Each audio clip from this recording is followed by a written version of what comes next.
ஜெய் வாராகி. வருகின்ற 29/7/25 செவ்வாய்க்கிழமை மாலை பஞ்சமி அன்று நம் ஆலயத்தில் உலக வரலாற்றிலேயே 3ஆம் முறையாக தீமிதி திருவிழா நடைபெற இருப்பதால் தீமிதிக்கும் பக்தர்கள் முன்பதிவு செய்து கொள்ளுமாறு கேட்டுக்கொள்கிறோம்.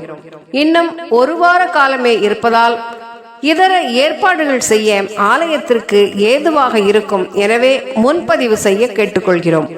பக்தர்கள் அனைவருக்கும் அன்னையின் பரிபூர்ண ஆசிகள் கிடைக்க ஆலய நிர்வாகம் பிரார்த்தனை செய்கின்றது. நன்றி. ஜெய் வாராகி, ஜெயமே வாராகி.